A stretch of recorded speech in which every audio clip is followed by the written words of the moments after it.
우리 모두는 다 행복하게 살기를 원합니다. 그래서 학생들은 미래를 위해서 열심히 공부하지요. 그리고 나아가 직업을 선택함에 있어서도 자신의 그 행복을 또 만족을 위해서 일할 수 있는 직업을 선택합니다. 어제 이은 자매님이 우리 결혼했지요. 이은 자매님이 정말 사랑하는 사람과 이렇게 행복하게 그 앞날을 꿈꾸면서 이렇게 결혼하는 모습이 너무 아름답고 사랑스럽더라고요. 그래가지고 너무 귀하다, 너무 예쁘다, 알콩달콩 행복하게만 살았으면 좋겠다 하는 마음이 절로 들었습니다. 그런데 살다 보면 그렇게 살지 못하지요. 콩꽃불이 벗겨지는 순간 처절하게 전쟁 중에 살아가는 게 결혼 생활인 것 같습니다. 우리 부모님 살아가는 거 보면 다 우리가 알지요? 부모님이 처음 결혼했을 때 그렇게 살 줄 모르고 결혼했거든요. 그런데 살다 보니 처절한 전쟁과 같은 사랑을 하면서 살아가는 걸 우리가 보게 됩니다. 이렇게 우리는 한 사람도 예외 없이 우리는 행복하게 살기를 원합니다. 그래서 행복하고 여유 있는 삶을 위해서 돈도 모으지요. 그리고 지식도 갖추고 또 남들이 알아주는 명예를 위해서 노력도 하고 또 건강하기 위해서 음식도 가려 먹고 운동도 열심히 합니다. 바로 그것은 행복하게 살기 위해서. 그런데 우리가 이렇게 행복하게 사는 것을 원하는데 우리를 만드신 하나님은 우리를 행복하기를 원하실까요? 네, 원하신다는 걸 찾아냈습니다. 신명기 10장 13절입니다. 같이 한번 읽어봅시다. 내가 오늘 내 행복을 위하여 내게 명하는 여호와의 명령과 규례를 지킬 것이 아니냐. 네, 명령과 규례를 주신 것도 우리의 행복을 위해서 주셨다라고 말씀하십니다. 온 천하만국이 다 하나님의 것이고 자연 만물과 역사가 다 그의 주권하에 엎드리고 순종하는데 하나님이 무엇이 부족해서 우리에게 명령과 규례를 주실 필요가 없잖아요. 그런데 이렇게 질서대로 이렇게 살아야지만 너가 하나님의 형상으로 인간답게 행복하게 살 수 있으니까 이 명령과 규례를 줄게 라고 이렇게 하면서 우리의 행복을 위해서 행복하게 살기 위해서 하나님께서 이것들을 주셨다라고 말씀하십니다. 그런데 오늘 말씀을 통해서 우리를 향하신 하나님 아버지의 그 더 진한 그 말씀이 이 본문입니다. 우리가 읽은 본문은 제사장의 축복 기도로 굉장히 잘 알려진 말씀입니다. 레위기 9장에 보면 하나님께서 알려주신 대로 제사장 아론은 먼저 자신을 위해 제사 드리고 이어서 백성을 위한 제사를 드립니다. 그리고 모세와 아론이 회막에서 나와서 백성을 향하여 이렇게 손을 들고 축복합니다. 레위기 9장 22절 같이 한번 읽어봅시다. 아론이 백성을 향하여 손을 들어 축복함으로 속죄제와 번제와 화목제를 마치고 내려오니라. 네, 이렇게 하나님께서 말씀하신 대로 예배드리고 백성들을 축복하니 어떤 일이 일어났을까요? 레위기 9장 23절에서 24절입니다. 같이 한번 읽어봅시다.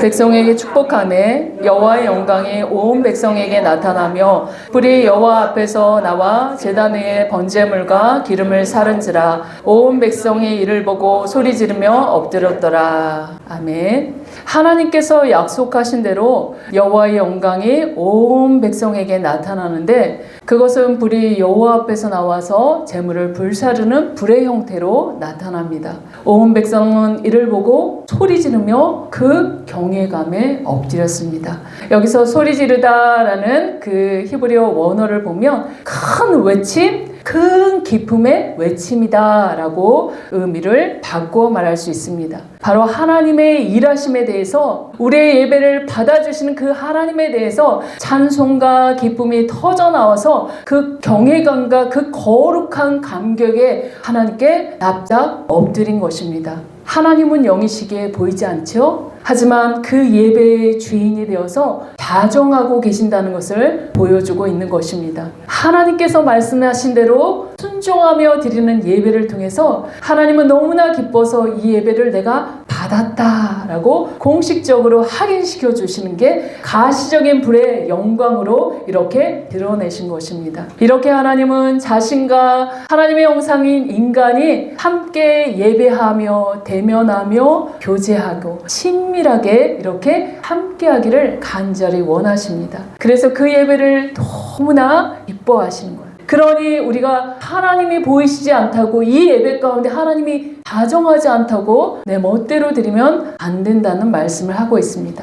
함께 하나님도 그 예배에 참여하고 있다는 것이죠. 그렇게 우리의 전 존재로 하나님의 위대하심과 거룩하심을 찬송하며 예배해야 됩니다. 그리고 그것으로 끝나지 않죠. 하나님의 예배 마지막에 그 예배자들을 마음껏 축복하십니다. 그래서 우리를 축복하고 싶어서 예배자가 되라 라고 하나님이 말씀하시는 것입니다. 여러분, 행복한 미래를 꿈꾸십니까? 그럼 어떻게 해야 됩니까? 하나님이 기뻐하시는 예배자가 되십시오. 아멘. 제가 공수표를 던지는 것이 아닙니다. 오늘 본문이 아론이 번제단을 강단으로 사용하여 하나님께 예배드리고 하나님의 복을 선언한 내용이기 때문에 자신 있게 내가 말씀드릴 수 있는 것입니다. 그럼 하나님이 우리를 어떻게 축복하고 싶으신지 본문으로 들어가 보겠습니다. 민수기 6장 22절, 23절입니다. 같이 한번 읽어봅시다.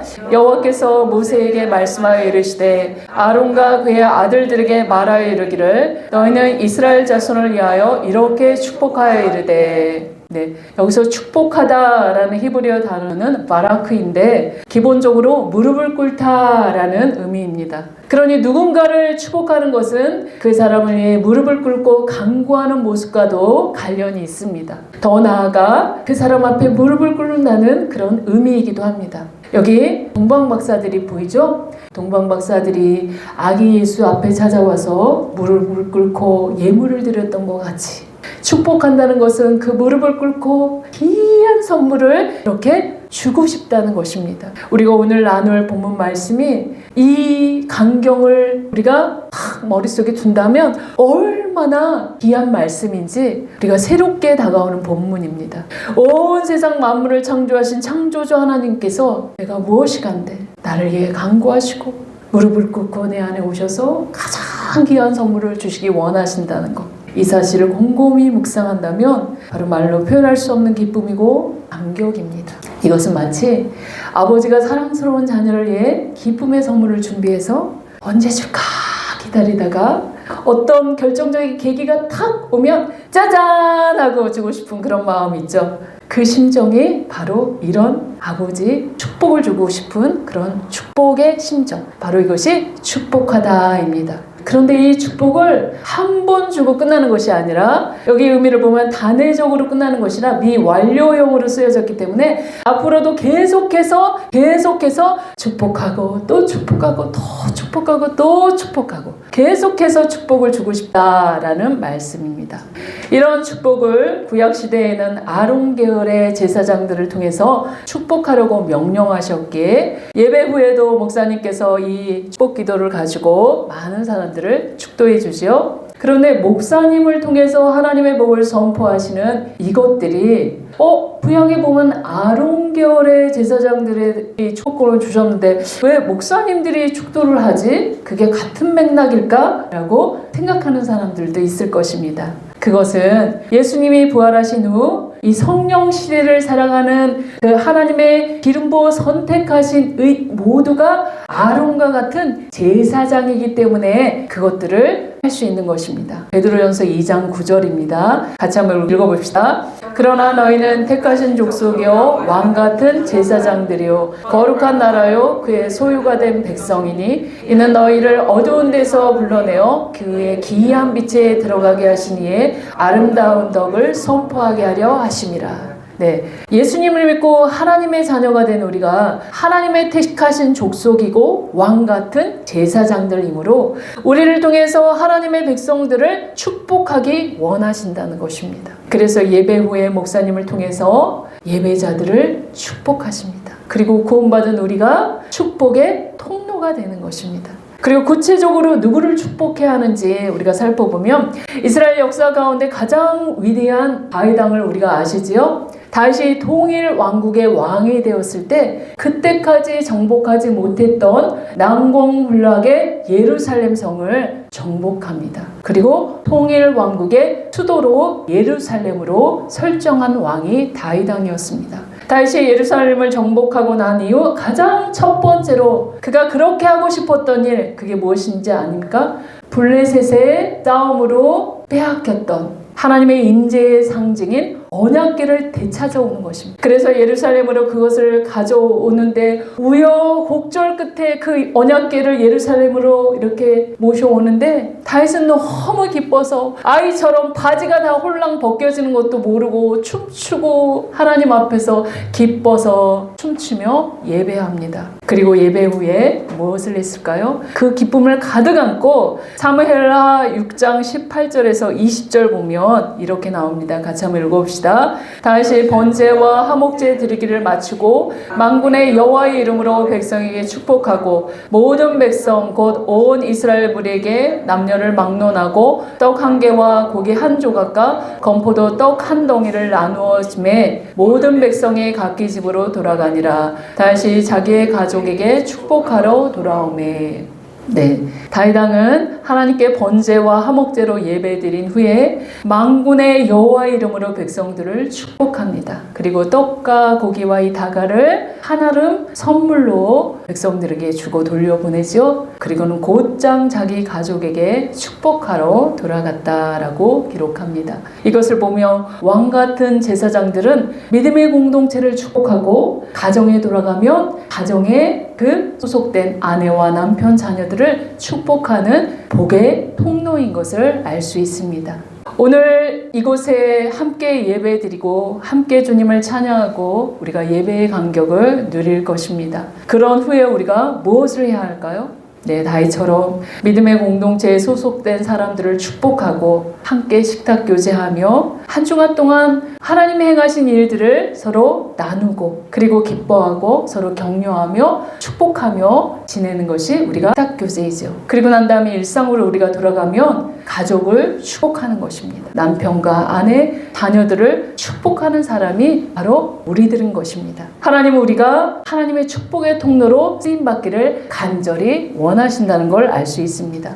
우리가 살아가는 세상은 공중 권세를 잡은 사탄의 영향권 하에 있습니다. 그렇기 때문에 그는 우는 사자처럼 두루다니며 오늘도 산길자를 찾고 있습니다. 그리고 찾으면 무엇을 하죠? 거짓말로 하나님과 우리 사이를 이간질시킵니다. 그리고 하나님에게서 우리를 고립시킵니다. 고립시킨 후에 우리를 죽이고 끌고 다니며 멸망시키고 결국 믿음에서 떠나 하나님과 영원한 분리 심판되는 자리까지 끌고 가는 것이 그들의 최종 목표입니다. 그렇기 때문에 한시도 쉬지 않고 끊임없이 우리에게 불화살을 던지는데 미움, 다툼, 시기, 분재, 의심 같은 그런 불화살을 우리의 생각 속에 계속해서 쏘아댑니다. 한 시간도 쉬지 않죠? 그렇게 하나님을 신뢰하는 믿음이 없다면 이런 불화살이 날아오는 전쟁 상황 속에서 우리는 큰 타격을 받고 절망할 수밖에 없습니다. 그래서 마음과 생각은 늘 번민하고 절망과 불신의 생각으로 가득 차서 넌 실패자야. 넌 그것밖에 못하잖아. 넌 할 수 없어. 라고 그 사단의 속삭임에 아멘 하고 받아들여서 난 아무것도 할 수 없는 사람이 하고 절망에 낙담에 그 시간 속으로 들어갑니다. 이렇게 우리 내면 속에 벌어지는 이 문제가 너무나 복잡한데 거기에 대해서 직장이나 일터에서 여러 가지 일과 문제에 또 관계의 문제에 부딪히며 너무 힘들지요. 주체할 수 없이 힘듭니다. 하루에도 여러 가지 일들로 복잡한데 일에 지쳐서 들어오는 가족들에게 왜 이렇게 늦었냐, 집에 와서 하는 일이 도대체 뭐냐, 왜 맨날 피곤하다 그러냐, 왜 집에 와서 이렇게 어지럽혀 놓느냐라고 짜증만 낸다면 우리의 기분은 어떨까요? 또 학업에 지쳐있는 자녀들이 그 친구 있지? 우리 윤지는 공부도 잘한대. 학원도 안 가는데 정말 열심히 한대. 이렇게 그러면서 누구는 고대 갔대. 누구는 서울대 갔대. 엄마 친구와 아들과 비교한다면 우리 자녀들의 마음은 어떨까요? 격려하고 이해하고 축복하는 말 대신에 비교하고 지적질만 한다면 우리의 공동체는 어떻게 될까요? 축복의 공동체가 아니라 떠나고 싶은 공동체가 될 것입니다. 이렇게 우리의 입술은 가정과 공동체를 죽이기도 하고 살리기도 한다는 것을 기억해야 합니다.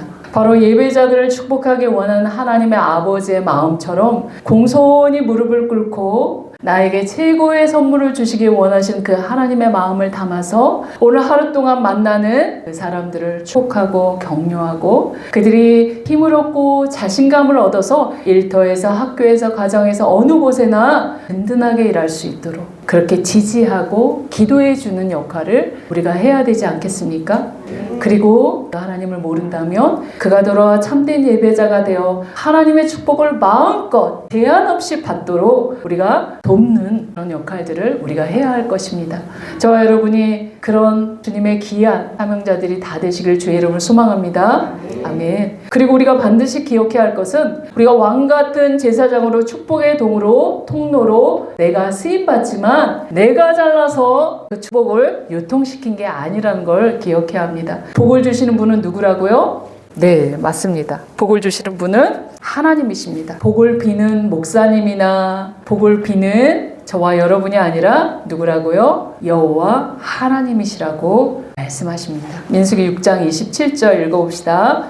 그들은 이같이 내 이름으로 이스라엘 자손에게 축복할지니 내가 그들에게 복을 주리라. 네, 복을 주시는 분은 누구시라고요? 하나님이시라고. 그렇게 민수기 6장 24절에서 26절에 너희들은 복을 빌되 내 이름으로 복을 빌어라 라고 말씀하십니다. 같이 한번 읽어봅시다. 여호와는 내게 복을 주시고 여호와는 그의 얼굴을 내게 비추사 여호와는 그 얼굴을 내게로 향하여 드사. 네, 앞에만 제가 읽었습니다.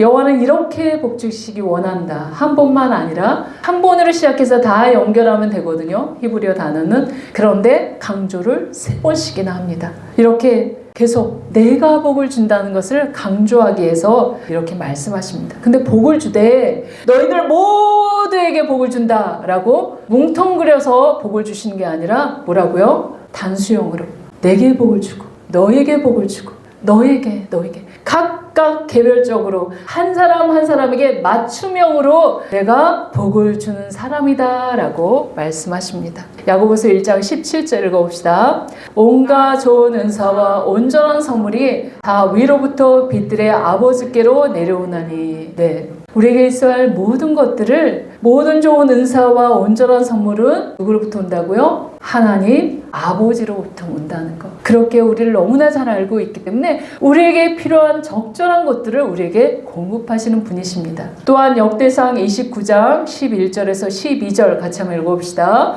여호와여 위대하신가 권능과 영광과 승리와 위엄이 다 주께 속하였사오니 천지에 있는 것이 다 주의 것이로소이다. 여호와여 주권도 주께 속하였사오니 주는 높으사 만물의 머리이심이니이다. 부하기가 주께로 말미암고 또 주는 만물의 주제가 되사 손에 권세와 능력이 있사오니 모든 사람을 크게 하심과 강하게 하심이 주의 손에 있나이다. 우리가 그토록 가지고 싶은 부, 기 그것들은 하나님이 주시는 것이다. 사람을 크게 하심과 강하게 하심도 하나님이 하시는 것이다. 그렇기 때문에 이런 것들을 우리 각자에게 주어지도록 기다리셨다가 우리의 입술을 통해서 하나님의 이름으로 축복을 선포할 때 하나님이 하나님의 이름을 걸고 그것들을 실행하기를 원하신다는 것이죠. 정리해 봅시다. 그렇다면 우리의 입술은 어떤 입술이 되어야 합니까? 축복의 입술이 돼야 되죠. 우리의 입술은 비난하고 정죄하는 입술이 아니라 어떻게 하든지 그분의 장점이나 그분의 좋은 점들을 뽑아내서 축복하고 격려하는 입술이 되어야 합니다. 그것들을 누가 듣습니까? 여호와의 이름으로 축복할 때 그것들을 하나님이 실행하신다 라고 말씀하시기 때문에 우리가 무조건 이제 축복의 입술이 되기를 소망합니다. 이 결단을 하나님께서 기뻐 받으셨을 것입니다. 그런데 우리가 아무리 축복을 선포해도 그가 하나님이 기뻐하시는 예배자가 아니라면 그 축복이 계속해서 하나님 품에 있고 그에게 전달되지 않겠죠. 딜레이되고 계속해서. 그래서 그가 축복의 사람이 되기 위해서 참된 예배자가 되도록 우리가 그를 초청하고 도와주어야 하는 것입니다. 이렇게 하나님께서 기뻐하시는 예배자를 복 주시기 원하시는데 그 복의 내용이 24절에서 26절에 있습니다. 먼저 하나님이 기뻐하시는 예배자를 축복하시는데 민수기 6장 24절 읽어봅시다. 여호와는 내게 복을 주시고 너를 지키시기를 원하며. 히브리어 원어로 보면 미완료형으로 쓰여 있어서 하나님이 복을 주시되 한 번, 두 번 주시는 것이 아니라 계속해서 복을 주고 싶다라는 의미로 기록되어 있습니다. 하늘의 신령한 영적인 복과 더불어서 하나님이 함께해 주시는 땅의 기름진 복이 소유의 넉넉함, 성공함, 번영함, 생산이 넘치고 건강과 장수의 복을 하나님이 같이 주신다라고 말씀하십니다.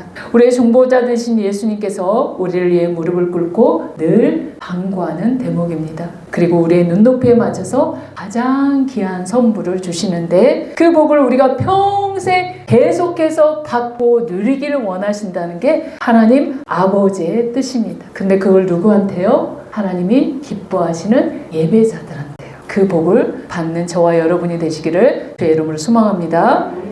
그리고 그 복을 우리가 받고 그것을 끝나는 것이 아니라 우리를 또 지키신다고 약속하십니다. 지킨다는 것은 가시 울타리를 치고 그 양무리를 목자들이 지키듯이 늘 감찰하고 보호한다는 뜻입니다. 너무나 우리가 잘 아는 시편 122장에 우리를 지키시는 하나님이 잘 표현되어 있는데 우리 같이 한번 읽어봅시다. 내가 산을 향하여 눈을 들리라. 나의 도움이 어디서 올까? 나의 도움은 천지를 지으신 여호와에게로소이다.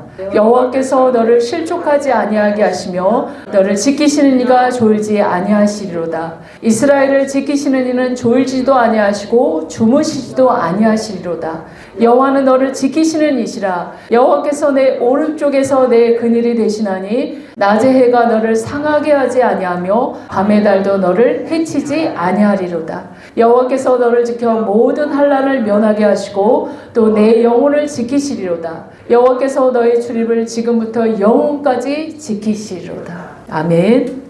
하나님 우리를 지키고 보호하고 싶은데 졸지도 아니하고 주무시지도 아니하고 지키시는데 나의 인생의 환난에도 그늘이 되어주셔서 어떠한 시험과 환난을 만난다 해도 그 시험과 환난으로 내가 상하지 않도록 해함을 당하지 않도록 늘 결정적인 순간에 피할 길을 열어주셔서 모든 환난을 면하게 하시며 한 번, 두 번 지켜주신 것이 아니라 지금부터 영혼까지 지켜주신다고 약속하셨습니다. 이 약속을 우리가 받아 누리셔야 되지 않겠습니까? 광야와 같은 인생길 하나님의 세심하고 철저한 보호하심이 없다면 우리가 어떻게 살아갈 수 있겠습니까?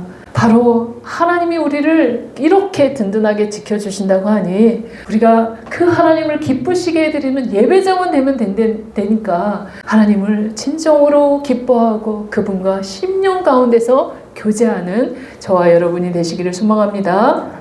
두 번째 하나님이 기뻐하시는 예배자를 축복하시는데 25절입니다. 같이 한번 읽어봅시다. 여호와는 그의 얼굴을 내게 비추사 은혜 베푸시기를 원하며 여호와의 얼굴은 그분의 성품과 전 인격을 상징하는 표현입니다. 우리의 얼굴은 나의 인격이고 나의 마음이고 나의 모든 것을 비추는 거울이죠. 50대, 60대가 보면 그 사람 얼굴을 보면 어떻게 살아왔는지 대충 스캔이 됩니다. 누가 싫으면 우리가 꼴도 보기 싫다라고 말하죠. 바로 그 얼굴 좋다 보기 싫다라는 말입니다. 그런데 만약 하나님이 그 얼굴을 내게 비치지 않고 꼴도 보기 싫다 하면 얼마나 심판이고 저주입니까? 그런데 우리를 향해서 그 얼굴을 비치사 우리에게 은혜 베푸시기를 원하는 그 하나님. 그래서 우리의 평안을 얻을 수 없는 가운데도 하나님의 얼굴을 쳐다보면 소망이 생기잖아요. 그런데 그 하나님은 그 얼굴을 돌리지 아니하시고 내게로 하나님의 얼굴을 비추신다라고 말씀하십니다. 근데 이 비출 때, 이 비춘다는 말은 단순히 어둠을 빛으로 확 밝힌다라는 의미뿐만 아니라 무지했던 나의 삶에서 정말 자각하는 삶으로 일깨워주는 삶, 또 절망과 죽음의 문턱에 서 있던 나를 새로운 소망의 길로 그 빛을 비춰주시고 인도한다는 뜻도 내포되어 있습니다. 맞지 않습니까? 저와 여러분이 하나님 만나지 않고 예수님 만나지 않았다면 죄 가운데 사망 가운데 앉아서 진리에 대해서도 전혀 무지하고 어떻게 살고 어떻게 흘러가다가 어떻게 죽는지 그 외에는 무슨 심판이 있는지 아니면 소멸하는지 아무것도 모르고 살다가 결국에는 사단한테 속고 결국에는 죽음 이후에 심판이잖아요. 그걸 우리는 그 진리를 비춰주셨기 때문에 우리의 사후세계도 알고 그 하나님을 신뢰하고 나아가는 것입니다. 이것처럼 은혜는 나를 불쌍히 여기셔서 근거가 전혀 없는 나에게 무조건적인 은혜를 베풀어 주셔서 사망에서 생명으로 옮기셨습니다. 그런데 그 사망에서 생명으로 옮기는 우리는 거저받았지만 그 하나님은 자신의 금쪽 같은 그 아들 독생자 예수님을 희생시키셔서 그 피 값을 대신해서 나의 죄를 대신해서 십자가에 못 박혀 죽게 하심으로 내가 받아야 될 그 끔찍한 형벌을 그가 십자가에서 대신 받아주심으로 그리고 난 다음에 나를 의롭게 죄가 없는 상태로 그렇게 영원한 생명으로 인도해 주셨기 때문에 우리는 그냥 거저받은 은혜고 공짜이지만 하나님은 너무나 엄청난 대가를 치르고 우리를 구원해 주신 것입니다. 너무나 그 대가가 크기 때문에 우리가 지불할 수 없기 때문에 그것들은 공짜입니다. 다만 우리가 그 희생에 대한 것들을 철저히 인식하고 십자가 선상에서 나의 죄값을 철저히 치르신 그 예수님을 바라보며 그 영원한 생명에 대한 그 속정값에 대해서 귀하게 여겨야 되는 그 사람에게 하나님의 은혜가 있습니다. 하나님 우리에게 이렇게 빛을 비추고 나오는 것은 우리를 관심을 가지시고 그의 얼굴을 비추시고 뭐 잘못한 거 없나 라고 트집 잡으시고 정죄하고 심판하려고 비추시는 것이 아니라 은혜 베푸시고 영원한 생명을 주시려고 그 얼굴을 비추시는 것입니다. 이러니 우리가 하나님이 기뻐하시는 예배자가 되어야 됐다고 우리가 소망할 수밖에 없죠. 그 하나님의 은혜를 우리가 누린 사람만 알잖아요. 설명할 수가 없습니다. 그러니 은혜 아니고는 구원받을 수 없는 그 하나님의 은혜에 우리가 소망하고 또 감사하고 감격하시기를 주의 이름으로 소망합니다. 이제 세 번째 마지막입니다. 하나님이 기뻐하시는 예배자를 축복하시는데 26절입니다. 읽어봅시다. 여호와는 그 얼굴을 내게로 향하여 드사 평강 주시기를 원하노라 할지니라 하라. 네, 하나님께서 그 얼굴을 내게로 향하여 드사 기쁜 마음으로 자기 백성들을 주목하실 때 그 얼굴을 들어 올리신다라고 표현합니다. 하나님의 눈동자가 늘 그를 주목하며 따라다니는 것입니다. 권세자들과 갑부들이 부유한 자들이 우리의 뒤를 돌아봐 준다고 하면 얼마나 든든합니까? 그런데 만왕의 왕 천지의 창조주께서 우리의 뒤를 돌아보시면서 늘 눈동자같이 우리를 따라다니면서 보호해 주신다는데 얼마나 감사한 것입니다. 그러면서 우리를 늘 주목하여 따라다니면서 늘 평강 주시기를 원하신다라고 말씀하십니다. 여기서 평강은 샬롬이죠. 구약 성경에 이 샬롬은 236회나 사용되어 있는데 그 중에 20%인 50회 정도는 전쟁이 없는 평화였을 때 그 용례로 사용하고 10% 정도 25회 정도는 단순한 인사말 샬롬 이렇게 사용되었고 나머지 70% 대부분이 평화의 언약에 관련되어서 사용되었습니다. 에스겔 34장 보면 평화의 언약이 잘 드러내어 있는데 제가 읽어드리겠습니다. 잘 곰곰이 생각해 보십시오. 내가 또 그들과 화평의 언약을 맺고 악한 짐승을 그 땅에서 그치게 하리니 그들이 비인들의 평안히 거하며 숲을 가운데서 잘지라. 내가 그들에게 복을 내리고 내 산 사방에 복을 내리며 때를 따라 소낙비를 내리며 복된 소낙비를 내리리라. 그리한즉 밭에 나무가 열매를 맺으며 땅이 그 수산을 내리니 그들이 그 땅에서 평안할지라. 내가 그들의 멍에 나무를 꺾고 그들을 종으로 삼은 자의 손에서 그들을 건져낸 후에 내가 여호와인 줄을 그들이 알겠고 그들이 다시는 이방의 누략거리가 되지 아니하며 땅의 짐승들에게 잡아먹히지도 아니하고 평안히 거주하리니 놀랄 사람이 없으리라. 내가 그들을 위하여 파종할 좋은 땅을 일으키리니 그들이 다시는 그 땅에서 기근으로 멸망하지 아니할지며 다시는 여러 나라의 수치를 받지 아니할지라. 그들이 내가 여호와 그들의 하나님이며 그들과 함께 있는 줄을 알고 그들 곧 이스라엘 족속이 내 백성인 줄 알리라. 주 여호와의 말씀이라. 내 양 곧 내 초장의 양 너희는 사람이요 나는 너희 하나님이라. 주 여호와의 말씀이니라. 네, 이게 화평의 언약입니다. 하나님과 이스라엘이 맺은 언약, 하나님과 그 예수 그리스도로 말미암아 우리가 덧붙임 받은 이스라엘, 그 저희하고도 화평의 언약을 맺었습니다. 바로 하나님께서 악한 짐승 이방 국가들을 멸절시키시고 이스라엘이 온전히 평안한 가운데 살 수 있도록 만들어서 전에는 악한 짐승으로 안전하지 않았던 그 빈들과 숲이 평화로운 안식처가 될 것이다. 또 복된 소낙비를 때를 따라 주셔서 밭에 열매를 맺고 땅에 소산을 내어 풍요로운 삶을 보장하겠다라고 약속하십니다. 그리고 하나님의 백성을 종으로 삼은 자의 손에서 건져내서 다시는 이방의 노략거리가 되지 않도록 보호하시고 이방 나라의 수치를 받지 않도록 그들과 늘 하나님이 함께 계심으로 이스라엘이 하나님의 백성임을 온 열방이 다 알도록 그렇게 맺은 언약이 평강의 언약입니다. 그런데 아직도 성취되어진 것 같지는 않죠? 결국 성취될 것입니다. 하나님의 평강은 하나님이 늘 함께 계심으로 말미암아 전쟁의 위협으로부터 안전하고 수치와 노력거리가 되지 않고 안식하며 풍요로운 삶을 하나님의 자녀들이 누리는 것을 만민이 다 알아서 부러워하는 온전히 충족된 상태가 바로 샬롬입니다. 그게 바로 평강입니다. 그래서 이런 평강의 상태가 온전히 충족되도록 샬롬, 샬롬 하고 인사하는 것입니다. 만왕의 왕, 만주의 왕, 바로 예수 그리스도께서 이 땅에 다시 왕으로서 재림하실 것입니다. 그때가 되면 이와 같은 온전한 평강의 상태가 충족될 것입니다. 그러나 주님 다시 오시기 전까지는 우리가 어떻게 해야 될까요? 공중 권세 잡은 자, 이 사탄의 세력이 있기 때문에 우리가 늘 전투하며 살아야죠. 그런데 이 전투는 하나님이 보호하시고 지키시는 전투이기 때문에 우리가 늘 승리할 수 있습니다. 그래서 예수님께서 십자가에 죽으시기 전에 제자들에게 이렇게 약속하십니다.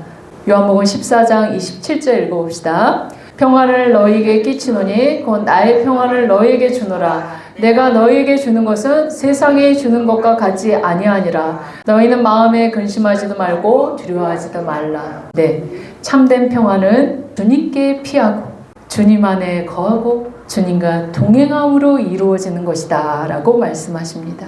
그러므로 우리가 원하지 않는 그 인생의 폭풍을 만날 때 그 고난이 몰려와도 주님한테 피하며 주님과 함께라면 그 주님 안에서 우리가 평강, 샬롬을 누릴 수 있다는 것을 약속하셨습니다. 저와 여러분, 하나님이 주시는 이 온전한 충족의 상태, 샬롬의 상태를 누리기 원하십니까? 그렇다면 하나님이 기뻐하시는 예배자가 되십시오. 예배를 통해 그분을 경험하고 그분을 누린다면 기쁨과 감사와 찬양이 우리의 입술에서 터져나오며 참 평안이 강같이 흘러나올 것입니다. 이렇게 하나님이 기뻐하시는 예배자가 된다면 한 번, 두 번이 아니라 지금부터 영원까지 하나님이 주시는 복과 하나님의 지키심과 은혜와 평강을 누릴 수 있습니다. 저와 여러분, 행복하게 살고 싶지 않으십니까? 그렇다면 하나님이 기뻐하시는 예배자가 되십시오. 아멘.